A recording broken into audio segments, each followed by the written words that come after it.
রাজনৈতিক অঙ্গনে আজ নতুন একটি দলের আত্মপ্রকাশ ঘটেছে অথবা যাত্রা শুরু হয়েছে।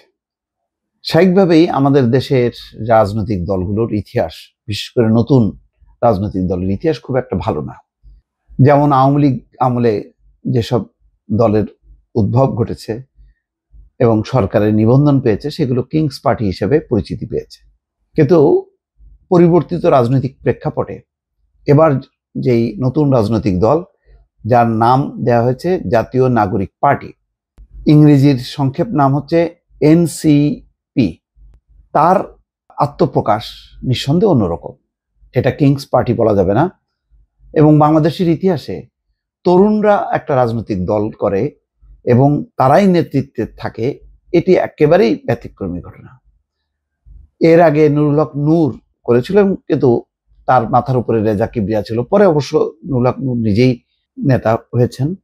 তবে যেহেতু নুরুল হক নূর ছাত্র রাজনীতি ছেড়ে দিয়ে জাতীয় রাজনীতিতে নাম লিখেছেন, ফলে ঠিক ওই অর্থে নুরুল হক নূরের যেই দল, সেটাকে বলা যাবে না যে ছাত্রদের দল, তরুণদের দল। এটা কিন্তু একদম পিওর ছাত্র তরুণদের দল এবং এখানের মুখগুলো একেবারেই নতুন। এই নামগুলো 1 বছর আগে কেউ শোনেনি। 6 মাস 7 মাস আগে যখন নাকি পতন ঘটে শেখ হাসিনার, তখন আস্তে আস্তে হাসনাত আবদুল্লাহ, তারপরে নাহিদ ইসলাম, সার্জিস আলম, এই নামগুলো কিন্তু সামনে এসছে। তারপরে আরো কিছু নাম যুক্ত হয়েছে। বোঝা যায় যে নতুন নাম, নতুন দল, নতুন রাজনৈতিক প্রতিশ্রুতি। অনেকেই নানা রকম প্রতিক্রিয়া দিয়েছেন, নেতিবাচক, ইতিবাচক। বিএনপির প্রতিক্রিয়া ছিল 2 রকম।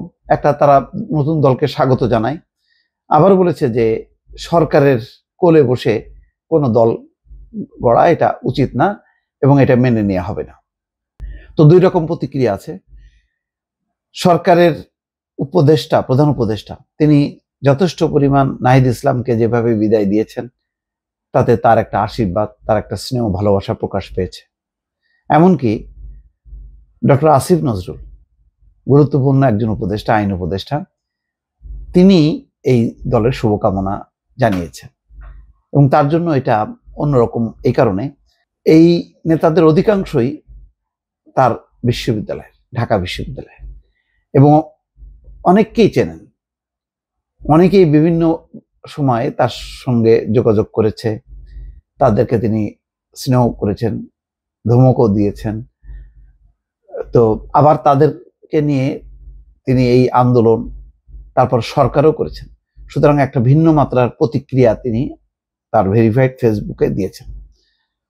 তিনি লিখছেন, 2024-এর ভুয়া নির্বাচনের পর খুব মন খারাপ করে থাকতাম। এমন সময় আক্তার একদিন আইন বিভাগে এলো, বলে কয়ে আমি তাকে বাড়ি থেকে ঢাকায় নিয়ে মাস্টার শেষ করতে রাজি করিয়েছিলাম, কিন্তু তারপরও ক্যাম্পাস ছেড়ে যাওয়ার কোনো লক্ষণ নাই তার মধ্যে। তিনি আরো লিখেছেন, একদিন আক্তার আমার গাড়ি থামিয়ে সালাম দিল, তারপর বেশ কিছুক্ষণ কাচুমাচু হয়ে দাঁড়িয়ে রইল। আমি বিরক্ত হলাম। আরো বিরক্ত হলাম যখন সে বলল নূর রাশেদদের দল ত্যাগ করে নতুন সংগঠন করবে। অর্থাৎ এই কথা বলেছে, তখন আরো তিনি বিরক্ত হয়েছেন। ফেসবুকে আইন উপদেষ্টা লিখেছেন, আমি বললাম আবার নতুন দল, আর কতবার মার খেতে চাও তুমি? সে আক্তার মাথা নিচু করে মৃদু হাসতে থাকে। এই অদ্ভুত হাসির কোনো মানে খুঁজে পেলাম না। বেশি কথা না বলে বাসায় চলে এলাম। কয়েকদিন পর ছাত্রলীগের হাতে মার খেয়ে তার রক্তাক্ত ছবি দেখে দুঃখ আর হতাশায় বুক বিদীর্ণ হলো। সে কি বুঝতে পারছে না কিছু হবে না আর এসব করে? আসিফ নজরুল লিখছেন, আমি বুঝতে আমিই পারিনি।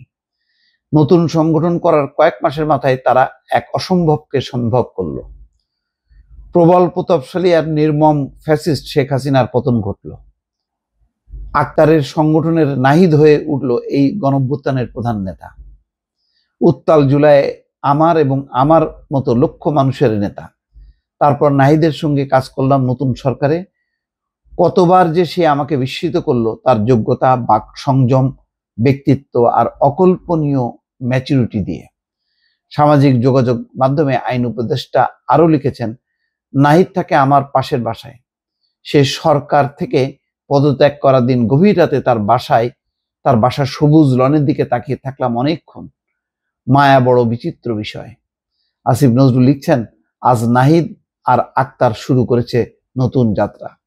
জুলাই গণঅভ্যুত্থানের ছাত্র তারুণ্যের প্রত্যাশা পূরণে শুরু হলো তাদের নতুন দলের অভিযাত্রা। জাতীয় নাগরিক পার্টি সবার জন্য অনেক দোয়া, শুভকামনা। খুবই ইতিবাচকভাবে, এবং এই দলের যারা মূল নেতা তাদের সাথে তার সম্পর্ক সবকিছু তুলে ধরে তিনি একটা শুভকামনা জানিয়েছেন। নিশ্চয়ই এই দল অন্তত অনেক কিছুর ইতিহাসের সাক্ষী, একটা গৌরবোজ্জ্বল ঘটনা তারা ঘটিয়েছে, শেখ হাসিনার পতন। একটা গণঅভ্যুত্থানের মধ্য দিয়ে উঠে আসা এই দল নিশ্চয়ই ভালো করবে, সেটি প্রত্যাশা। এখন তারপর অনেকগুলো রাজনৈতিক চ্যালেঞ্জ, সেগুলো তারা কিভাবে মোকাবেলা করবে, তারপরেই বোঝা যাবে যে দলটি শেষ পর্যন্ত গন্তব্য কোন দিকে ধাবিত হয়। ভালো থাকবেন। আল্লাহ হাফেজ।